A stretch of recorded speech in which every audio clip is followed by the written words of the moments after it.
আমার বন্ধুগণ, আমার কলিজার টুকরো তরুণ আর যুবকেরা, কোরআনের পক্ষে নিজেদেরকে উৎসর্গ করতে হবে। কোরআনের বাইরে চলা যাবে না।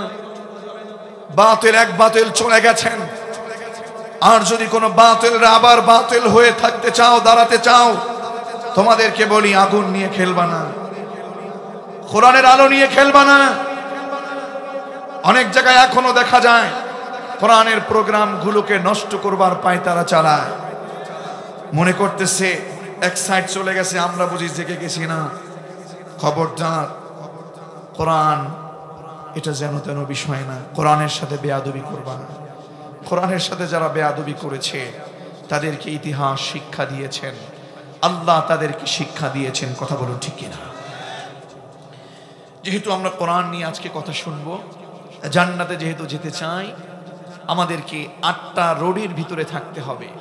এর বাইরে চলার কোনো সুযোগ নাই।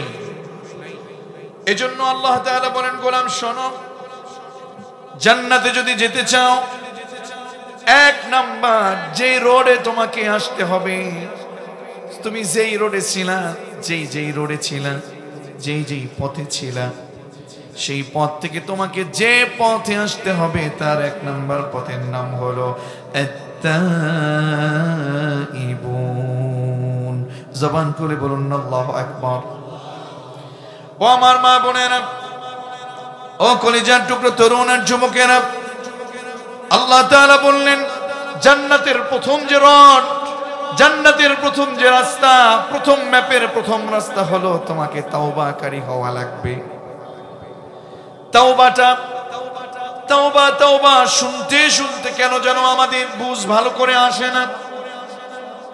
তাওবার আসল জিনিসটা আমরা বুঝি না। তাওবা মানে কি এটা আমরা বুঝি না। তাওবাকারী এটা যেন তেন কথা না। যত অন্যায় আমরা করেছি, যত অপরাধ করেছি, যত পাপাচার, যত অপরাধ আমাদের ভিতর দিয়ে সংগঠিত হয়ে গেছে, আল্লাহ বুঝাতে চাইলেন, গোলাম জান্নাতে যদি যেতে চাও, সব পাপাচারিতা, সব অপরাধ তোমাকে পিছনে ফেলে একমাত্র আমি রবের পথে তোমাকে ফিরে আসতে হবে। ঠিক না? তুমি যদি কোরআন বিরোধী আন্দোলন করতাম, সেটাকে বাদ দিয়ে দাও। তুমি যদি সুদ খেতা, সেটা বাদ দিয়ে দাও।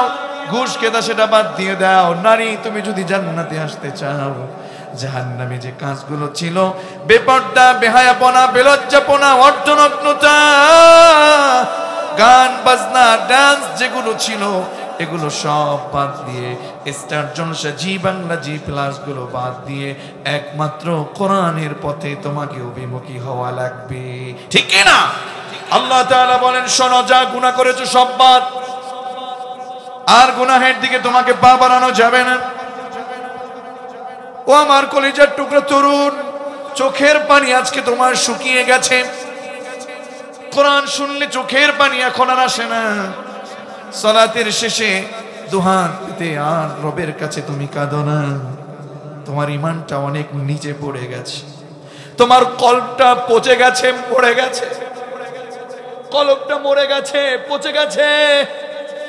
আর মৃত্যুর তোমার ভয় আসে না, মৃত্যুর জন্য প্রস্তুতি তুমি নিতে চাও না। অথচ তোমাকে তো এই পৃথিবী ছাড়তেই হবে, তোমাকে তো এই পৃথিবী ছেড়ে চলে যেতেই হবে, তোমাকে তো জান্নাতে যেতে হবে, না হয় তোমাকে জাহান্নামে কোনোভাবে তুমি নিজেকে নিতে পারবা না। কারণ জাহান্নামের আযাব সহ্য করবার কথা না। জাহান্নামের আযাব কেউ ইতিপূর্বে সহ্য করতে পারার কোনো বক্তব্য দিতে পারে নাই। জাহান্নাম কেউ সহ্য করতে পারে না। ও মা, ও বোন, কোন হাত দিয়ে তুমি গুনাহ করো? হে যুবক, তুমি কোন হাত দিয়ে তুমি অপরাধ করো? কোন মুখ দিয়ে তুমি মিথ্যা কথা বলো? কোন মুখ দিয়ে তুমি অপরাধ করো? কোন চোখ দিয়ে তুমি অপরাধ করো? কোন কান দিয়ে তুমি অপরাধ করো? যেদিকে তাকাবা সব অঙ্গ প্রত্যঙ্গ একজনেই আমাদেরকে দিয়েছেন। জবান খুলে বলুন না তিনি কে? আরো জোরে বলুন না তিনি কে? তুমি হাত দিয়ে কেমনে তুমি আলেমের বিরুদ্ধে তুমি মামলা করো? কথা বলেন না কেন? ওই হাত তো তোমার না, হাত কার? আরো জোরে, হাত কার? তুমি কোন চোখ দিয়ে তুমি তুমি কোন চোখ দিয়ে গান বাজনা বেহায়াপনা দেখো? ওই চোখ তো তোমার না, চোখ দিয়েছে কে?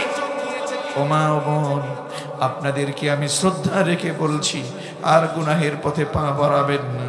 গুনাহের পথে যদি পা বাড়ান, আল্লাহর জমিনে আপনি কোনোভাবে যদি পার পেয়ে যান, আখিরাতের প্রথম ধাপ কবর জগতে কোনোভাবে পা রাখা যাবে না। ঠিক না? পা রাখতে দেরির সাথে সাথে আযাব শুরু হয়ে যাবে।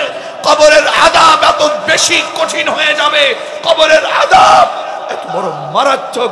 কি করে বেপরদায় থাকেন, কি করে কোরআন বিরোধী আন্দোলন করেন, কি করে সুদ খান, কি করে ঘুষ খান, কি করে মানুষ মারেন, কি করে খুন করেন, কি করে গুম করেন। আমার তো মনে হয় আপনাদের ভিতরে ইমানের দুর্বলতা আছে। আমার তো মনে হয় আপনাদের ভিতরে জাহান্নামের ভয় নাই।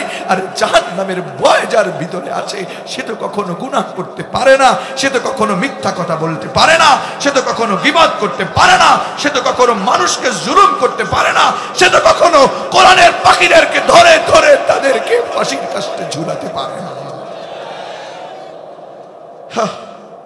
বড় দুঃখ লাগে। মুখে বলে একটা, কাজের পরিণত করে আরেকটা।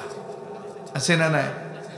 মুখে বলে আমি কোরআন ভালোবাসি, ফজর হলে আমি জায়নামাজ খুঁজি, কথা বলে না কেন? অথচ যেই জায়নামাজ শিখাইছেন উলামায়ে কেরাম, যেই কোরআন শিখিয়েছেন উলামায়ে কেরাম, তাদেরকে ধরে ধরে জেলখানার মধ্যে পড়ি। কোরআনের কথাগুলো বললে ভালো লাগে না। মনে রাখবেন, আল্লাহ যখন ধরবে তখন বাপ বলার সময় দিবে না। ঠিক না?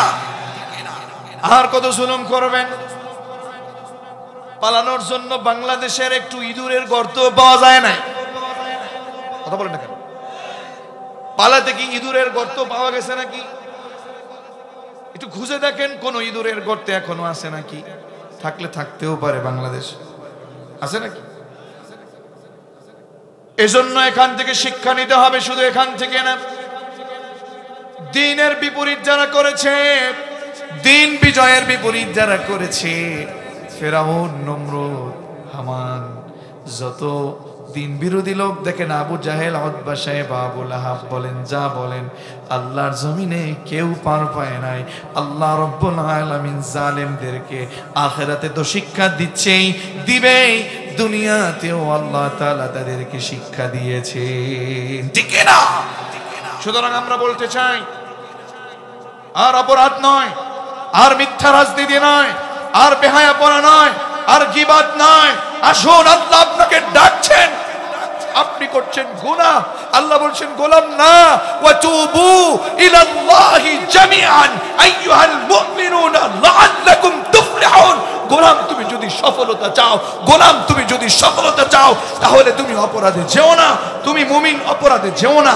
সবাই মিলে, ও মুমিনেরা, আল্লাহর পথে তোমরা ফিরে আসো। আল্লাহু আকবার।